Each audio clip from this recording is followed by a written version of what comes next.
There's a car. Okay, now watch me. I'm going to use number 1. Keep your eye on that thumb, baby, and see what happens. Welcome to MsMojo. Times change and trends come and go, but the romantic comedy has proven to be one of our most resilient movie genres. So today, let's dig in and take a look at its long and ever-evolving legacy. What's the matter? Nothing. Don't worry, you'll get used to it. The roots of the rom-com. Basically, for as long as human beings have been telling stories, we have loved to hear about people in love. And though we enjoy a good star-crossed tragedy, we have always had a special place in our hearts for witty banter and happy endings. Bid her devise some means to come to Shrift this afternoon, and there she shall, at Friar Lawrence's cell, be shrived and married. Rom-coms can trace their origins all the way back to the satyr plays of ancient Greece. What started as salacious Dionysian sex comedies gradually shifted into light romps where two lovers meet, only to be divided by various scenarios, and eventually reunited for a happily ever after. Why, there's a wench.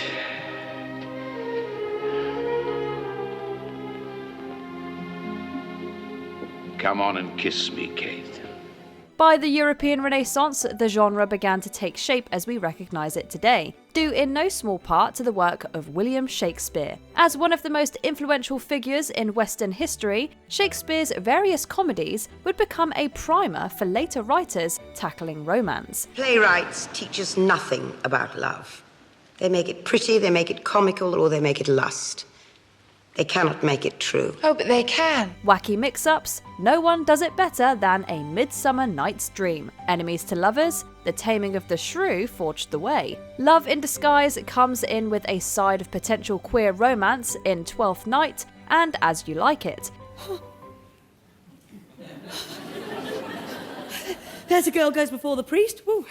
And certainly a woman's thoughts run before her actions. Even the trope of there's only one bed can be seen in much more problematic bed trick in plays like Measure for Measure and All's Well That Ends Well. Meanwhile, multiple tropes converge, elevated by some of the best banter ever written in Much Ado About Nothing.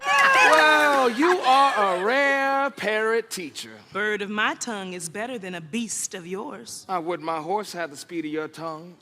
Shakespeare's popularity would ebb and flow over the following decades, but his legacy would loom large forever after. As stage comedy continued to evolve, audiences showed up time and again to see tales of true love delivered with humour, chemistry, and witty repartee, founding a film genre. It's no surprise that filmmakers started putting romantic comedy on screen practically from the beginning. The first recorded rom-com was the now lost short All for a Girl, all the way back in 1912. The movies that followed in the industry boom of the 1920s were most notable for their vaudevillian-style slapstick humour, and often for risque content, reflecting the irreverent mood of the decade. That is until the Hays Code threw cold water on the party. Well, if that's the way you feel about it. Good afternoon. Implemented in 1930, the code enforced strict content standards on the film industry. Problematic and restrictive as it was, though, it actually proved to be an unexpected boom for the rom-com.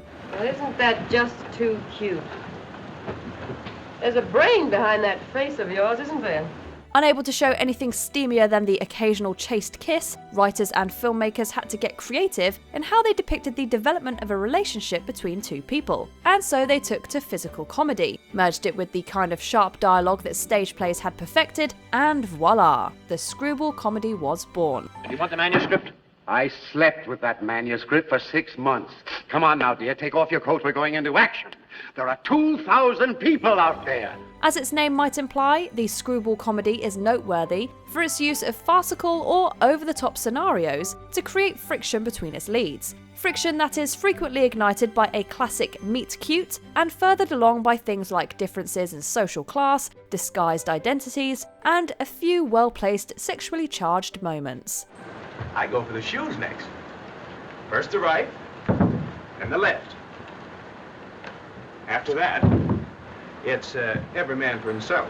1934's It Happened One Night established these ingredients as fundamental to the Screwball formula, and even decades later remains the gold standard for this style of rom-com. As Peter and Ellie flirt with each other, the film also flirts with the restrictions of the Hays Code, giving us something that feels delightfully subversive even all these years later.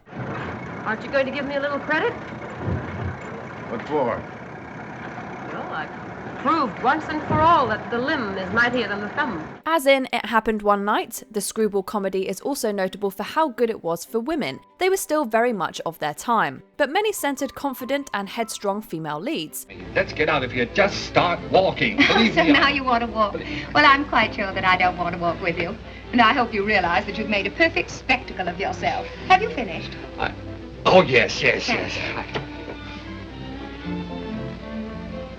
Unsurprisingly, Katharine Hepburn's career hit its stride when she was able to combine her clever, self-assured demeanour with her comedy prowess in these kinds of films. One of her best is Bringing Up Baby, which also featured a fellow master of the subgenre, Cary Grant. Oh, you'll go down in history. I've never seen such bravery in that. Did you want to say something, David?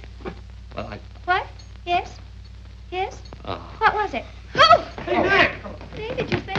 Grant would demonstrate his knack for romantic comedy several times throughout his career. However, it was 1940's His Girl Friday where he and co-star Rosalind Russell would show off their chops at the kind of rapid-fire banter that further defined Screwball comedies. Listen, I made a great reporter out of you, Hildy, but you won't be half as good on any other paper, and you know it. We're a team, that's what we are. You need me, and I need you, and the paper needs both of us. American!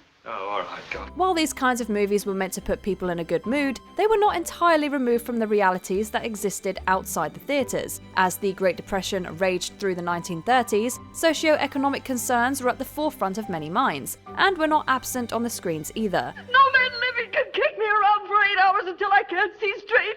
I'm a human being, do you hear? A human being! 1933's Three-Cornered Moon, frequently cited as the first screwball comedy, dealt directly with a wealthy family that had lost their fortune in the crash of 1929. These movies did not ignore reality, but they didn't get bogged down under its heaviness either. Rather, the screwball comedy reframed most of life's knocks as something that could be laughed about, which certainly contributed to their box office success. In hindsight, perhaps movies like the screwball classic The Philadelphia Story were a little too forgiving of the ruling class. But with charm to spare, we don't blame anyone for overlooking that. With the rich and mighty, always a little patience. I like that.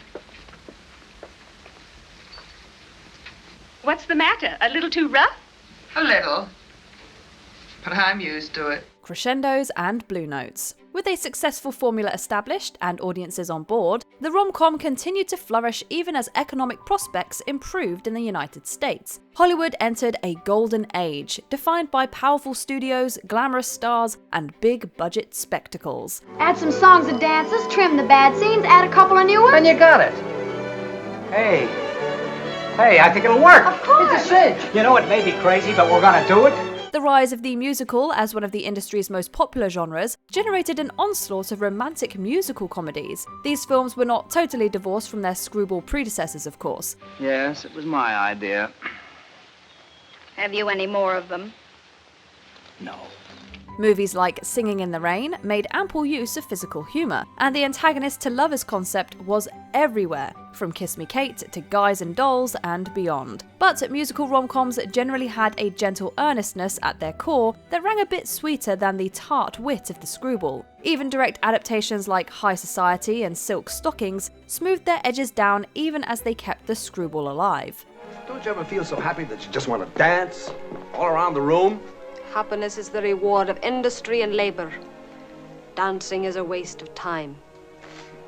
Well, I like wasting time. That's not to say that the golden age of Hollywood went soft. By the mid-1950s, the Hays Code was weakening significantly, a process only accelerated by the rise of television. And though it wasn't no holds barred yet, changing popular attitudes and the erosion of content standards allowed for the rise of a cheeky new frontier, the sex comedy. Ooh, do you feel the breeze from the subway? Isn't it delicious? Sex on screen was still alluded to rather than being frankly depicted, but these movies even more boldly winked at the audience with their true intentions. From verbal double entendres to camera angles, it was clear what viewers were meant to be thinking about when they watched movies like The 7-Year Itch or Pillow Talk. Sure turned out to be a friendly town. You'll find that most people are willing to meet you halfway, if you let them. Squeaky clean Doris Day exemplified the plausible deniability of the early sex comedy, but Marilyn Monroe was its subtext made text. It's just my imagination. Some people have flat feet, some people have dandruff.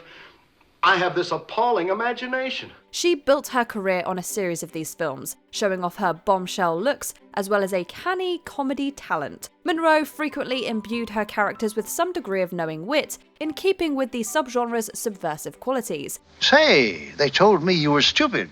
You don't sound stupid to me. I can be smart when it's important, but most men don't like it. Films like Some Like It Hot would push boundaries even further, taking on gender norms directly, albeit through the lens of humour. Not only were Monroe's male co-stars, Tony Curtis and Jack Lemmon, dressed as women for much of the movie, but the film boasts a final scene that is still strikingly progressive today.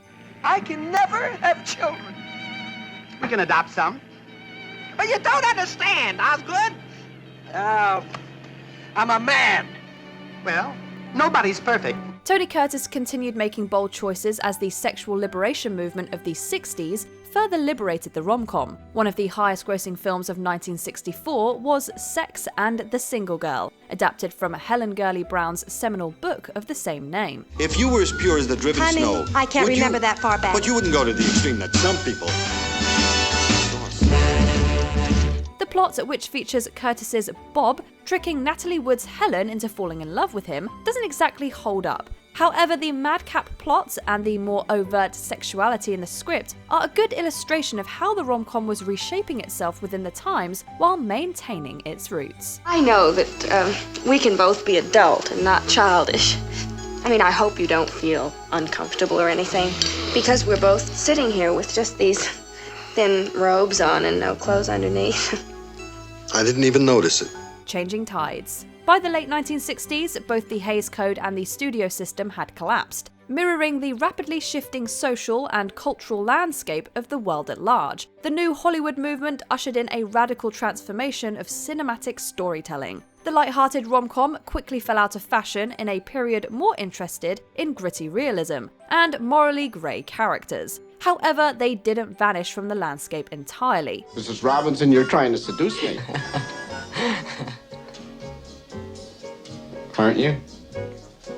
Well, no, I hadn't thought of it. I feel very flattered. 1967's The Graduate took the building blocks of romantic comedy and gave them a dramatic remix by integrating themes of post-adolescent alienation. In 1971, the May-December romance of Harold and Maude underpinned its sweetly eccentric love story with meditations on the meaning of life. And 1977's Annie Hall made use of the familiar tropes of the screwball romantic comedy, while also actively deconstructing them. I tried everything, you know, I put on soft music and my red light bulb. And... But the thing is, I mean, since our discussions here, I feel I have a right to my own feelings. I think you would have been happy because I really asserted myself. Notably, none of these films feature the typical happy ending, opting instead for varying degrees of ambiguity. If anything though, this more realistic approach showed the versatility romantic comedies were capable of if given the right approach. Yes. Then I suppose it was me. Get in, Hal. Were you also the one who painted the saint? Oh, yes. How did you like that? Well, I didn't. Oh, don't be too discouraged. For aesthetic appreciation, always a little time. By the end of the 1970s, audiences were clearly ready for a bit more optimism. 1950s nostalgia had exerted its influence throughout the decade, and it all came to a head in 1978 when Grease became an instant classic. The story of two high school lovers, separated by social expectation, is a fascinating combination of the era it mimicked and the one it existed in. Hickey from Kanicki's like a Hallmark card. Only care enough to send the very best. You pig! I love it when you talk dirty. In some of its more nuanced characters, like Rizzo, it shows shades of a very 1970s critique of romantic comedy norms, and its raunchy humour definitely puts a realistic spin on a time period that had depicted itself in its most sanitised form. Look at me, I'm Sandra D, lousy with virginity, won't go to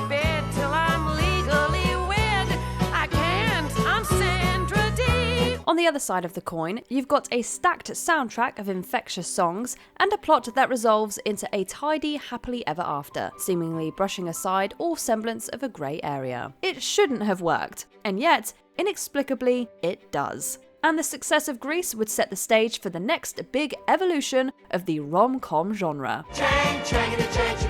We'll always be like one. Wow, wow, wow, wow. A new generation. Teenage love stories had existed before, from the MGM Andy Hardy series to the B-tier beach movies of the 60s, but the school-age romances of Rydell High were the precursor to the rise of an entire rom-com genre geared towards the under-25 crowd. And there is no man more synonymous with the teen rom-com than John Hughes. It's that blend of director, script, and actor. That's what it, any good film has that. Between 1984 and 1987, Hughes wrote several films centered on the adolescent romantic exploits of average suburban high schoolers. Some skewed more to the sex comedy end of the spectrum, like 1984's 16 Candles, which notably features a teenage girl openly lusting after her crush. And that's to say nothing of the hormonal teenage boys around her. Can I borrow your underpants for 10 minutes? Pretty in Pink, on the other hand, took a more dramatic turn. It balanced the rom-com triangle of Andy, Blaine and Ducky with serious discussions about class differences, showing the effect that the real world has even on young love. I don't understand what you're saying. Wait a minute, don't walk away. Wait a minute, I'm just talking. Please, I just don't want Why? you. Don't you understand No, I me? don't. At all. Will you obviously. listen to me? I don't want you to take me home. Okay, why? What is the problem?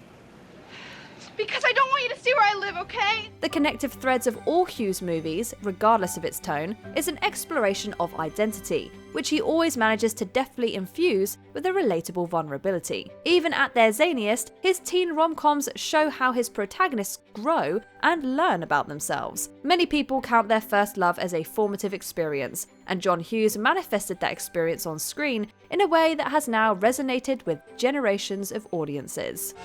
Correct. It already came true. Adults weren't entirely left out in the 1980s. The decade featured a number of memorable entries from Risky Business to Romancing the Stone to Splash. In 1987, Dirty Dancing bridged the world between teen and adult rom-coms with the story of Baby, an 18-year-old whose love affair with Johnny motivates her first steps into adulthood and onto the dance floor.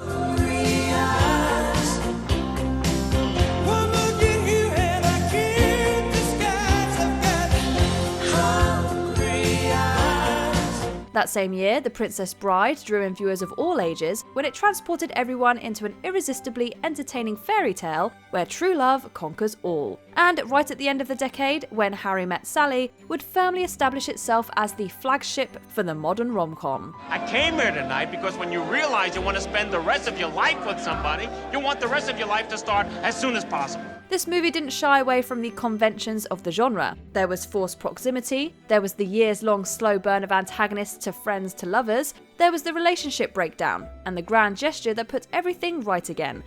I love you. How do you expect me to respond to this? How about you love me too? Harry and Sally explored the idea of friendship between men and women in a naturalistic style that was both accessible to audiences and utterly charming thanks to the chemistry between Billy Crystal and Meg Ryan. The movie frankly tackles sex, love, and the natural progression of relationships, becoming an icon in the process. Yes! Yes! Yes! Oh! Oh! Oh! Oh, God. Oh.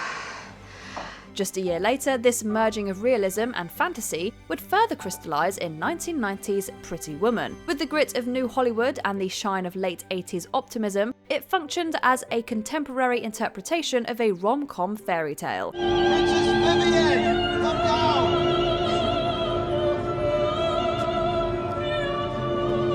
Had to be the top floor, right? It's the best! All right, I'm coming up. Even after the end of the Hays Code, sex workers like Julia Roberts' Vivian were frequently depicted as salacious Jezebels, or as fallen women to be pitied. Pretty Woman allowed her to appear as a winsome, and surprisingly, wholesome romantic heroine, one with a self-confidence that would have made Katharine Hepburn proud. So what happened after he climbed up the tower and rescued her? She rescues him right back. The love story between Edward and Vivian may not feel as grounded as Harry and Sally, but the success of both films made something very clear. Audiences were as eager as ever to fall in love, or at least to watch two appealing characters do it. If I forget to tell you later, I had a really good time tonight. Thank you. The rise and fall of the rom-com empire. The 1990s heralded a golden era for romantic comedies. Each year featured multiple new entries in the genre, with many going on to make a lasting impression on popular culture. That was great. Julia, you should do that at the wedding. Though the stories weren't revolutionary, so many of these movies were engaging, well written, and all importantly, well cast. If the 90s rom-com can boast anything, it's the top tier talent that was springboarding to stardom off of these films. And then you leaned. And then I leaned. Yeah. Okay, how did I lean when I leaned? With a string of rom-com successes, Meg Ryan was a mainstay. Her notable highlights teamed her with the irrepressibly endearing Tom Hanks for 1993's Sleepless in Seattle and 1998's You've Got Mail. Well, I keep on bumping into you. Yeah, Hope your mango's ripe. I think it is. Hey, you want to bump into me on, say, Saturday around lunchtime? Former child star actor Drew Barrymore became a bona fide star due in part to her turns in The Wedding Singer and Never Been Kissed. In 1994, American audiences met a befuddled Brit named Hugh Grant in 4 Weddings and a Funeral, and fell for him as hard as Julia Roberts' character did during their inevitable collaboration. And don't forget, I'm also just a girl, standing in front of a boy, asking him to love her. Hailed as a queen of the genre, she easily traded between rom-coms and serious dramatic work, culminating in the late 90s hot streak of My Best Friend's Wedding, Notting Hill, and Runaway Bride. Her characters were complicated, and sometimes even unsympathetic, but fueled by Roberts' charisma, audiences lined up to root for her happy endings time and time again. That if I don't ask you to be mine, I'll regret it for the rest of my life. Because I know in my heart, you're the only one for me. While most rom-coms of this era skewed light, stepping away from the thematic complexity of the 70s and 80s, characters across the board were getting more layered, and the portrayal of gender roles was slowly broadening. Plus, the sheer volume of romantic comedies being made in the 1990s meant that the genre cast a wider net on the kinds of audiences it catered to. When you dance your steps, I understand how you feel, because I make up my own steps too.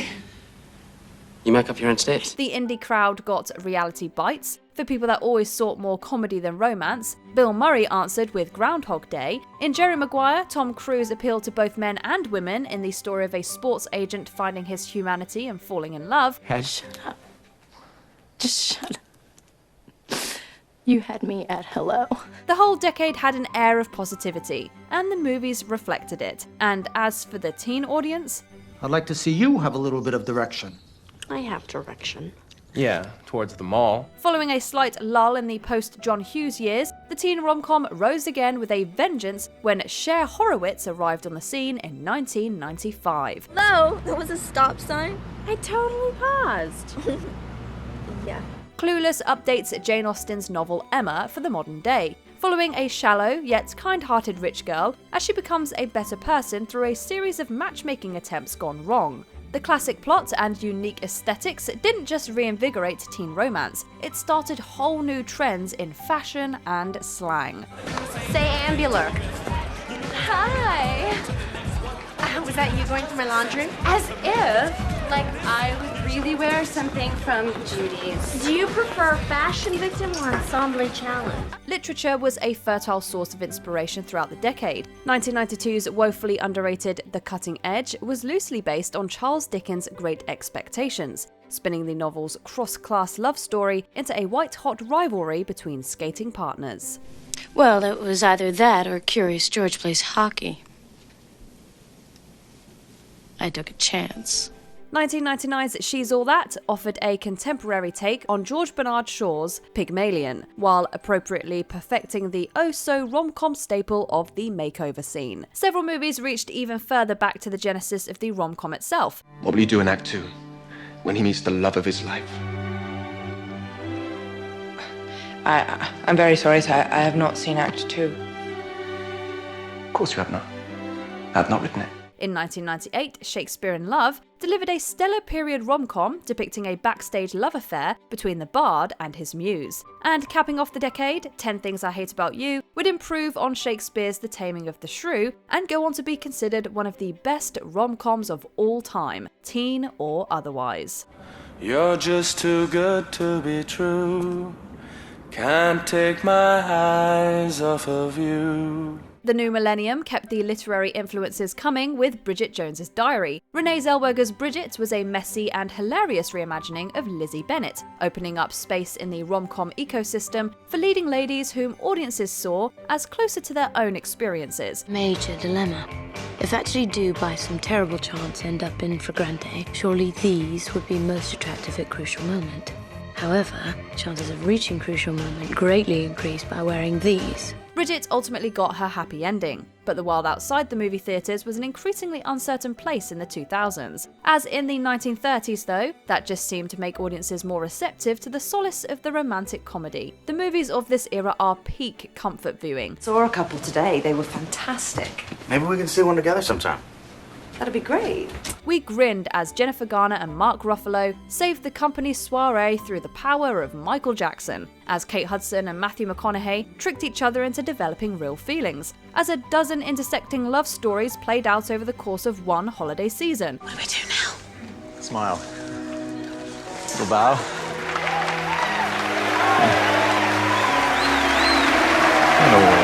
In 2002, the indie upstart My Big Fat Greek Wedding became the highest-grossing rom-com of all time, with its heartfelt and humorous depiction of the culture clashes within a family as a woman prepares to marry outside of her community. Audiences were eager for the cozy escapism provided by these stories and many more. Real life is no match for a world where a plucky true love and little ingenuity can solve any problem. I had a huge zit this morning. You did? Yeah. Where is it? Well, it was right here, but it's gone now. Why? I put some Windex on. Younger audiences also continue to have plenty to enjoy, with some excellent additions to the teen rom-com canon. But like many of the projects aimed at their adult counterparts, the biggest hits were more of a continuation of what had worked in the past than an attempt to break new ground. You think I'd remember those eyes? You're so beautiful. Hilary Duff became the next in a long line of cinematic Cinderellas, with the classic fairy tale transported to the email age, and Amanda Bynes would reach her teen film peak in She's the Man, an adaptation of Shakespeare's Twelfth Night. And then midway through the 2000s, The Gentleman came to play. Can't stop it. You cannot stop it. 2005's Hitch was a big success for Will Smith, but it was Wedding Crashers that marked a new frontier in the romantic comedy, with a whole string of movies that not only centered men in the narrative, but filtered rom-com signifiers through traditionally male humor. The bromcom, if you will. Are you ready? Are you ready for some football? You want the noise brought on you? Because here it comes. What? The noise brought on you, because here it comes. Just hike the ball, nut job. Judd Apatow was the most influential figure in this subgenre, which heavily featured bawdy sensibilities, explicit language, and liberal depictions of sex and substance use. While the trappings were more in line with the sex comedy, the coming-of-age elements of teen rom-com also frequently came into play, as developmentally arrested male protagonists matured through their relationships. He said he's going to take care of her. He really seems on his game. I think he's going to be a good dad. I think I like him. Thank God. Above all, Apatow's movies never lost sight of the genuine emotion at the heart of its stories. While Knocked Up or The 40-Year-Old Virgin's bro-orientated sensibilities could have easily alienated half of the potential audience, the vulnerability they allowed their male characters to explore lent them universal appeal. I was scared, okay? Because I didn't know what I was doing. I just didn't think it would be good. Of course it'll be good. We love each other. 2009 would take a different approach to the male-driven rom-com with 500 Days of Summer, the story of Tom, an idealistic romantic who is disillusioned after his dream girl dumps him, has frequently earned comparisons to Annie Hall. Both stories are told out of sequence, and both end with the central couple definitively split up for good. Tom's story concludes on a hopeful note, absent from Annie Hall though. I'll wait for you. We'll figure it out. We'll figure it out. My name's Tom. Nice to meet you. I'm Autumn. The choice to end with optimism is in line with the feel-good aspirations of the decade, but the bittersweet, deconstructed nature of the story would prove a harbinger for the rom-com's decline. You ever do this? You think back on all the times you had with someone and you just replay it in your head over and over again, and you look for those first signs of trouble. Moving downstream. While the 2010s continued to produce romantic comedies, the quality and quantity were both in noticeable decline. So were audiences just tired of them? Possibly. I think I've made you very, very unhappy. You know, and I don't know how to make it right anymore, and 20 years' steady supply had flooded the space, and it was getting harder for creatives to find engaging new angles on the tried and tested format. However, there's likely a bigger culprit at play. Truth is,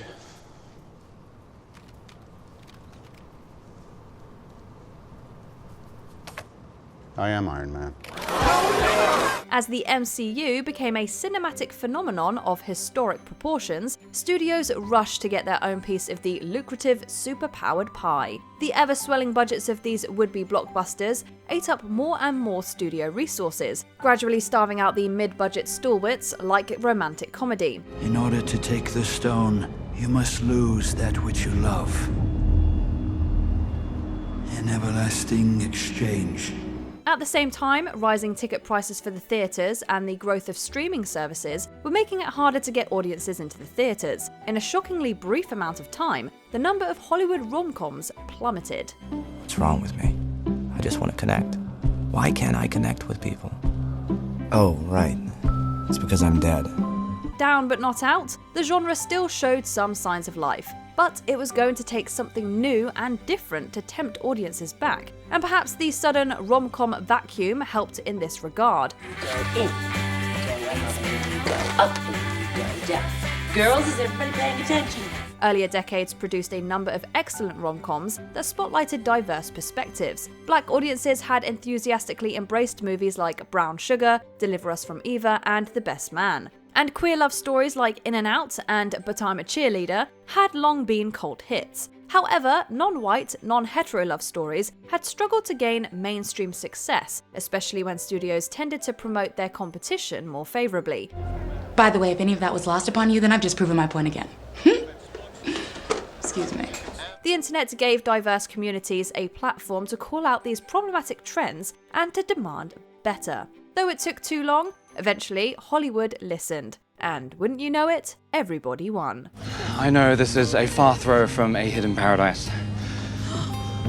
But wherever you are in the world, that's where I belong. 2018's Crazy Rich Asians was the first Hollywood film since The Joy Luck Club in 1993 to feature an all-Asian cast in a modern setting. And what a setting it was. Oh my God, it's beautiful.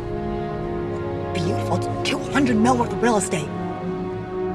Spectacular. The lush, extravagant Singapore of the titular hyper-wealthy characters was the kind of escapism people want to show up at a theatre to enjoy. What's more, the influence of Asian creatives behind the camera was felt in the nuanced, thoughtful depiction of class, ethnicity, and family dynamics. That it was because of me.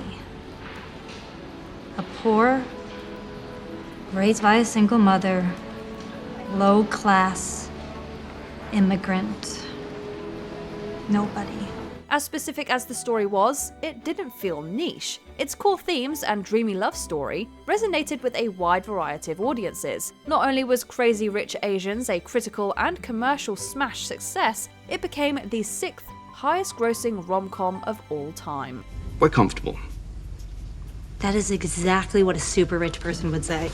Though viewers had proven the appetite was there for diverse rom-coms, the greater film industry landscape still kept many of them from getting the signal boost of a major theatrical release. Yet, interestingly, streaming, one of the factors in the rom-com's decline, has also become one of its saving graces. Okay, so you have to go online afterwards and get the articles because there's so much they don't tell you in the series. Yeah, you said that before. Yeah, that's the real deal. Desperate for content, many streamers have seen the value in this genre, which used to fill up mid and lower budget tiers on studio slates. What's more, in their desire to cultivate as many viewers as possible, streaming services have been far less squeamish than traditional studios about platforming transforming different kinds of love stories. It's been a while. Yeah.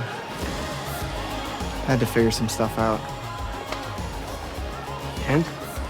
Netflix especially has stepped up to the plate. We've enjoyed a refreshingly diverse array of rom-coms, centering people of colour courtesy of the platform. You're right. This is good. This place hasn't changed one bit either. Ali Wong and Randall Park won everyone over as childhood friends turned lovers in Always Be My Maybe. Holiday rom-coms became their own industry on Hallmark, but the most popular in recent years have been the Vanessa Hudgens-led franchise The Princess Switch, where viewers have enjoyed 2 romances for the price of 1. Meanwhile, Issa Rae and Kamal Nanjiani leaned in on the comedy half of rom-com as an emotionally estranged couple whose spark is reignited by a brush with murder and blackmail in The Lovebirds. Wow, you want to kiss me so bad, like with tongue and everything. I can tell. You are projecting. Oh, I think okay. you want to kiss me. I want to kiss you. You want to kiss me, and you're like doing this now. Doing what? What am I doing? Something about the way that you talk to me. If you're looking for an unbeatable chemistry, look no further than Lana Condor and Noah Centineo in the To All the Boys franchise. Their effortless on-screen connection will transport anyone back to the days of their first love. Hi. There's no one like you, Cody. The queer rom-com is finally getting more space at the table as well. Love, Simon, the first gay teen romance to be released by a major studio, was only given a modest and frankly anemic theatrical run, but would go on to become beloved after it hit the digital space. Are you disappointed that it's me? No. Maybe its popularity helped encourage streamers when it came time to develop their own original rom-coms. Released on Hulu, 2022's Fire Island proved a wonderful addition to the ranks of Jane Austen adaptations. Listen, I don't know much about a good fortune, but not every single man is looking for a wife. The modern reimagining of Pride and Prejudice loses nothing in translation, proving just how timeless the story is, even if the society it examines looks very different to the one Austen depicted. Red, White and Royal Blue, another book adaptation, took off on Amazon Prime in 2023. While reviews were mixed, fans crowned the movie as a royal success. In fact, it did so well that Amazon announced a sequel in mid-2024. Are you sure this is what you want? There is no turning back if you go out there now. I certainly hope not. Before we continue, be sure to subscribe to our channel and ring the bell to get notified about our latest videos. You have the option to be notified for occasional videos or all of them. If you're on your phone, make sure you go into your settings and switch on notifications. Renewed success. Not all of these streaming rom-coms have been worthy of note, but the demand for new content has kept the mill churning and the genre alive. And no matter what else has happened, audiences have never totally fallen out of love with the genre. In hindsight, it's obvious that it was only a matter of time before another rom-com would sneak up and steal everyone's heart. So are you gonna ask me out now? Yeah, I am. In 2023, the surprise hit Anyone But You got people really talking about a possible rom-com revival. It would be appropriate in a way. I think that's the jerk who B got with when she was on her break from Jonathan. No way. So B's the coffee girl who ghosted him? I thought she looked familiar, but I don't see faces, I just see souls. As an adaptation of Shakespeare's Much Ado About Nothing, Anyone But You represents the kind of satisfying full-circle moment that you would expect in, well, a rom-com. It's a return to form in many ways, giving us plenty of the genre markers we've come to love and expect, but its team embraced social media to build a groundswell of support that propelled it from critical dismissal to pop culture sensation. It's real. We did it. We're good. We're really bloody good. Have we just been tricked by its charming leads and clever viral marketing campaign though? It's possible. Then again, the rom-com, perhaps more than any other genre, is one that has always adapted itself well to changing times. We're at a wedding, a million miles away from home. Who knows what could happen under the cover of a masquerade? in figuring out how to succeed in this drastically altered media landscape, Anyone But You is simply the latest in a long line to crack the formula that will win hearts and box office dollars. The culture may change, but the way we love a love story never does. We can't say for sure what's in store for the rom-com, but we know we haven't seen the last of it. Put yourself in words unspoken. Live your life with arms wide open. Today is where your book begins. The rest is still unwritten. Which is your favourite era of the rom-com? Let us know in the comments. It's as though a lovely breeze has swept through this whole house. Even though the breeze comes from the general direction of the garage? It's the 90s, Sabrina. So they say. Do you agree with our picks? Check out this other recent clip from MsMojo. And be sure to subscribe and ring the bell to be notified about our latest videos.